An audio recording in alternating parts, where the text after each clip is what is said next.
कि उन्हें एक डॉक्टर मिल गया है। तभी एल्बर्ट के फेस पर एक अलग ही चमक आ जाती है और वो यूरी से पूछते हैं कि ये काफ़ी अच्छी बात है, मैं उनसे कब मिल सकता हूँ। तभी यूरी उन्हें बताते हैं कि उन्होंने एक अपॉइंटमेंट लिया है कल शाम के लिए, और वो उन्हें एड्रेस दे देते हैं डॉक्टर का। उन डॉक्टर का नाम होता है डॉक्टर अर्नेस्ट वेल। अब एल्बर्ट यूरी से पूछते हैं कि क्या ये डॉक्टर अर्नेस्ट वेल स्पेशलाइज है नर्वस ट्रबल्स में। तभी यूरी कहते हैं कि पूरी तरीके से तो नहीं, ये एक यंग डॉक्टर है जो सिर्फ 2 हफ्ते पहले ही क्वालिफाइड हुआ है एज अ डॉक्टर, और शायद तुम उनके फर्स्ट पेशेंट होगे। तभी एल्बर्ट उनसे पूछते हैं कि क्या तुम इसे एक स्टूडेंट की तरह जानते हो। तभी यूरी रिप्लाई करते हैं कि नहीं, मैं अर्नेस्ट वेल को काफी सालों से जानता हूँ। और यूरी ये भी बताते हैं कि वो कोई बेवकूफ नहीं है। वो वॉर्न करते हैं एल्बर्ट को, और तभी एल्बर्ट उनसे पूछते हैं कि तुम क्या कहना चाहते हो। तभी यूरी कहते हैं कि बस तुम उसे चीट करने के लिए ट्राई मत करना, उसके साथ फ्रैंक रहना और कोई भी चीज़ का दिखावा मत करना जो तुम्हारे पास नहीं है, और वैसे भी तुम इस दुनिया के सबसे बेकार लायर हो। इसके बाद ऑथर हमें बताते हैं कि एल्बर्ट अगले दिन पूरे दिन यही सोच रहे थे कि वो आखिर डॉक्टर के पास क्या बोलेंगे। फिर जब टाइम आता है अपॉइंटमेंट का, तब वो काफ़ी परेशान होते हैं और वो काफ़ी नर्वस लग रहे होते हैं। अब वो डॉक्टर के पास जाते हैं और कहते हैं कि मुझे ठीक से पता तो नहीं है कि मुझे अपनी प्रॉब्लम को कैसे डिस्क्राइब करना चाहिए डॉक्टर वेल। और तभी डॉक्टर कहते हैं कि तुम्हें इसकी ज़रूरत भी नहीं है, और वो एक स्माइल देकर कहते हैं कि यूरी ने मुझे तुम्हारे केस के बारे में सब कुछ पहले से ही बता दिया है। तभी एल्बर्ट उनसे पूछते हैं कि यूरी ने तुम्हें क्या बताया है। तभी डॉक्टर कहते हैं कि यूरी ने मुझे कहा है कि मुझे सिर्फ ऐसा सोचना है कि तुम्हें नर्वस ब्रेकडाउन है और तुम्हें स्कूल नहीं जाना चाहिए क्योंकि ये तुम्हारे लिए काफी नुकसानदायक है। तभी एल्बर्ट का फेस पर परेशानी देखी जा सकती है और वो कहते हैं कि यूरी ने तुम्हें ये सब नहीं बताना चाहिए था। तभी डॉक्टर एल्बर्ट से पूछते हैं कि ऐसा क्यों, क्या ये सच नहीं है। तभी एल्बर्ट कहते हैं कि ये सच तो है, पर क्योंकि अब तुम सब चीजें जानते हो तो इसलिए तुम भी मुझे स्कूल वापस जाने के लिए ही कहोगे। तभी डॉक्टर उनसे कहते हैं पर मैं काफी श्योर हूँ कि तुम स्कूल से वैसे भी काफी परेशान हो। तभी एल्बर्ट कहते हैं पर मैंने तो तुम्हें ऐसा कुछ नहीं बताया है, और तुम्हें ये सब कैसे पता है। तभी डॉक्टर रिप्लाई करते हैं कि अगर तुम स्कूल से परेशान नहीं होते तो तुम मेरे पास कभी भी नहीं आते, और तुम स्कूल से काफी परेशान भी हो इसीलिए। और इसके साथ में ही डॉक्टर एल्बर्ट से पूछते हैं कि अगर मैं तुम्हें सर्टिफाई कर दूं कि तुम्हें एक नर्वस ब्रेकडाउन है और तुम्हें स्कूल नहीं जाना चाहिए तो तुम क्या करोगे। तभी एल्बर्ट रिप्लाई करते हैं कि मैं इटली वापस चले जाऊंगा। इटली में मिलान में मेरे पेरेंट्स रहते हैं, मैं वहां पर ही एक इटालियन कॉलेज या इंस्टीट्यूट ज्वाइन कर लूंगा। और तभी डॉक्टर उनसे पूछते हैं पर तुम्हारे पास अभी तक डिप्लोमा तो है ही नहीं। तभी एल्बर्ट रिप्लाई करते हैं कि मैं अपने मैथ्स टीचर से कहूंगा कि वो मुझे कुछ रेफरेंस दे दे मेरे काम के लिए, कि मैं मैथ्स में काफ़ी अच्छा हूँ और शायद ये काफ़ी रहेगा एक इंस्टीट्यूट में जाने के लिए। और वैसे भी मैंने सारी मैथ सीख ली है जो स्कूल में हमें सिखाई जाती है, और एक्चुअल में मैंने उससे ज़्यादा ही सीख लिया है। तभी डॉक्टर रिप्लाई करते हैं कि अब मैं ये तुम पर छोड़ता हूँ, तुम्हारा प्लान शायद ही सक्सेसफुल हो, पर वैसे भी तुम यहाँ पर रहोगे तो ये किसी के लिए भी कुछ खास अच्छा नहीं रहेगा। तो मुझे कितने टाइम तक कहना चाहिए इस सर्टिफिकेट में कि तुम्हें स्कूल नहीं जाना है, क्या 6 महीने काफी रहेंगे। तभी एल्बर्ट रिप्लाई करते हैं थैंकफुल टोन में कि आप बहुत काइंड हैं। तभी डॉक्टर कहते हैं कि ये तो कुछ भी नहीं है, मैंने भी अभी अभी ही अपनी स्टडीज को पूरा किया है और मैं जानता हूँ कि स्टडीज के लिए स्कूल जाना कैसा लगता है। और इसके बाद डॉक्टर वेल उन्हें सर्टिफिकेट दे देते हैं और बेस्ट ऑफ लक कहते हैं। इसके बाद एल्बर्ट डॉक्टर से पूछते हैं कि इस सर्टिफिकेट की फीस कितनी होगी। तभी डॉक्टर उन्हें कहते हैं कि कुछ नहीं, तुम्हें इसके लिए कुछ नहीं देना है, बस तुम यूरी को एक बार डिनर करवा देना, वो मेरा काफी अच्छा दोस्त है और अब शायद तुम भी मेरे काफी अच्छे दोस्त बन गए हो, ऐसा मैं सोचता हूँ। इसके बाद ऑथर हमें बताते हैं कि एल्बर्ट के पास एक्चुअल में कोई मनी नहीं थी उस डॉक्टर को देने के लिए, पर वो सिर्फ प्रिटेंड करते हैं कि उनके पास मनी थी, और फिर वो यूरी को डिनर के लिए लेकर जाते हैं। इसके बाद ऑथर यूरी को अपना सर्टिफिकेट दिखाते हैं और उनसे पूछते हैं कि ये कितना वंडरफुल है।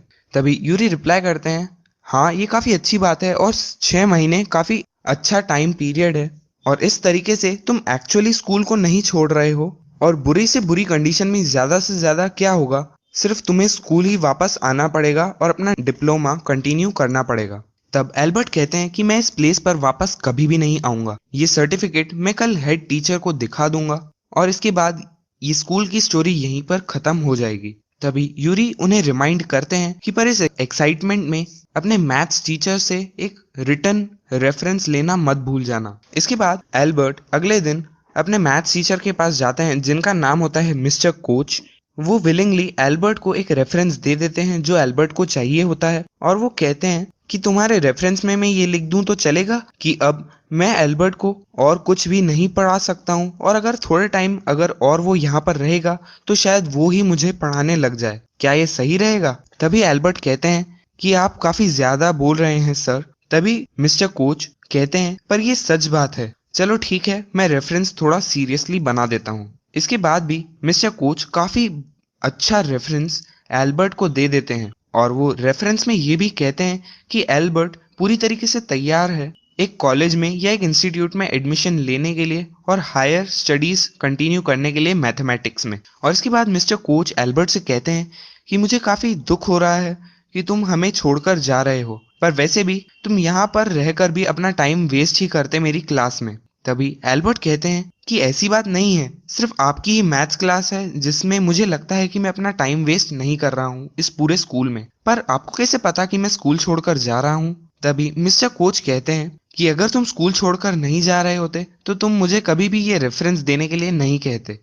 तभी एल्बर्ट कहते हैं कि मुझे लगा था कि आप सरप्राइज हो जाओगे कि मैं स्कूल छोड़कर जा रहा हूँ। तभी मिस्टर कोच कहते हैं कि इसमें सरप्राइज होने की कोई बात नहीं है, मैं तो पहले से ही जानता था कि तुम इस जगह को जल्द ही छोड़ दोगे, बल्कि मैं तो तुमसे भी पहले से जानता था कि तुम अब ये स्कूल छोड़कर जाने ही वाले हो। एल्बर्ट काफी कंफ्यूज हो जाते हैं और वो सोचने लगते हैं कि आखिर उनके टीचर क्या कहना चाहते थे।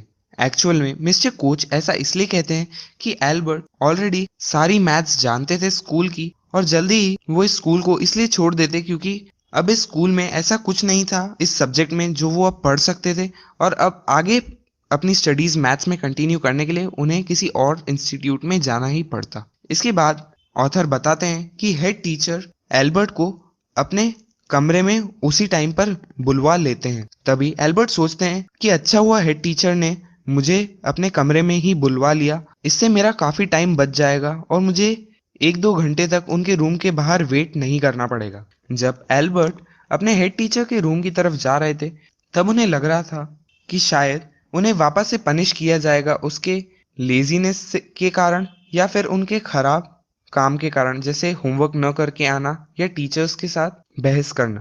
पर वो ये भी सोचते हैं कि अब उन्हें इन सब पनिशमेंट से छुटकारा जल्दी ही मिल जाएगा। तभी हेड टीचर उनसे कहते हैं जब एल्बर्ट वहां पर पहुंचते हैं कि अब मैं तुम्हें कोई पनिशमेंट नहीं देने वाला हूँ, तुम्हारा वर्क काफी टेरेबल है और मैं तुम्हें अपने स्कूल में और ज्यादा देर तक नहीं रख सकता हूँ और मैं चाहता हूँ तुम इस स्कूल को जल्दी ही छोड़ दो। तभी एल्बर्ट कहते हैं क्या मुझे स्कूल अभी छोड़ना होगा? तभी उनकी टीचर कहते हैं कि हाँ तुम्हें ये स्कूल छोड़ना होगा। तभी एल्बर्ट कहते हैं क्या मुझे निकाला जा रहा है? तभी उनके हेड टीचर कहते हैं कि तुम्हें जो सोचना है वो तुम सोच लो, पर सबसे अच्छी चीज यही रहेगी कि तुम अपने हिसाब से जाओ और ये स्कूल तुम छोड़ दो। तभी एल्बर्ट पूछते हैं कि आखिर मैंने ऐसा क्या किया है जो मुझे स्कूल से निकाला जा रहा है? तभी उनके हेड टीचर कहते हैं कि तुम जब क्लासरूम में रहते हो तो टीचर्स के लिए इम्पॉसिबल हो जाता है कि वो दूसरे स्टूडेंट्स को टीच करें और साथ में तुम दूसरे लोगों को भी डिस्टर्ब करते हो जिसके कारण वो अच्छे से अपने लेसन्स को याद नहीं कर पाते हैं। और क्योंकि तुम किसी भी चीज को याद करने से मना कर देते हो, कभी ट्राई तक नहीं करते और कॉन्स्टेंटली टीचर्स को अपोज करते हो और कभी भी सीरियसली अपना होमवर्क नहीं करते हो और इसीलिए तुम्हें निकाला जा रहा है। तभी एल्बर्ट को काफी गुस्सा आता है कि आखिर जब उन्हें निकाला ही जाने वाला था तो उन्होंने मेडिकल सर्टिफिकेट के लिए इतनी मेहनत क्यों की। तभी वो गुस्से में कहते हैं कि मैं वैसे भी यहाँ से जाने ही वाला था। तभी उनके हेड टीचर कहते हैं तो ठीक है हम अग्रीमेंट में हैं इस तरीके से, क्योंकि मैं भी तुम्हें निकालना चाहता हूँ और तुम भी यहाँ से जाना ही चाहते हो, मतलब तुम अपनी मर्जी से ही यहाँ से जा रहे हो। फिर इसके बाद ऑथर हमें बताते हैं कि एल्बर्ट को उस टाइम पे काफी गुस्सा आ रहा था और वो बोलना चाहते थे अपने हेड टीचर को कि वो उनके स्कूल के बारे में क्या सोचते थे, पर फिर वो अपने आप को रोक लेते हैं और बिना कुछ कहे अपने सर को ऊपर की तरफ रखते हुए वो वहां से बाहर चले जाते हैं। तभी पीछे से उनके हेड टीचर चिल्लाते हैं कि दरवाजा बंद कर दो और एल्बर्ट उन्हें इग्नोर करते हैं और सीधा बाहर चले जाते हैं स्कूल से, जहां पर उन्होंने अपनी लाइफ के 5 साल बिताए थे जो कि काफी मिजरेबल रहे थे उनके लिए। यहाँ तक कि उन्होंने अपने स्कूल को पीछे मुड़कर भी नहीं देखा और साथ ही में वो किसी के बारे में सोच भी नहीं पा रहे थे जिन्हें वो कम से कम गुड बाय भी कह दें। सिर्फ यूरी ही ऐसा एक उनका दोस्त था पूरे म्यूनिच में जिनसे वो मिलकर गए थे उस टाउन को छोड़ने से पहले। एल्सा भी उस टाइम तक बर्लिन में चली गई थी वापस और अब इस शहर में कोई भी उनका रियल फ्रेंड नहीं बचा था। इसके बाद यूरी उन्हें गुड बाय कहते हैं और गुड लक कहते हैं उनकी आगे की लाइफ के लिए और इसके बाद यूरी भी वहां से चले जाते हैं और साथ में यूरी ये भी कहकर जाते हैं कि तुम एक काफी वंडरफुल कंट्री में जा रहे हो और मैं सोचता हूँ कि वहां पर तुम काफी ज्यादा हैप्पी रहोगे यहाँ के मुकाबले। और इसी के साथ खत्म होता है ये chapter Albert Einstein at school. अगर आपको ये वीडियो पसंद आई हो तो प्लीज़ इस वीडियो को लाइक करें और अगर आप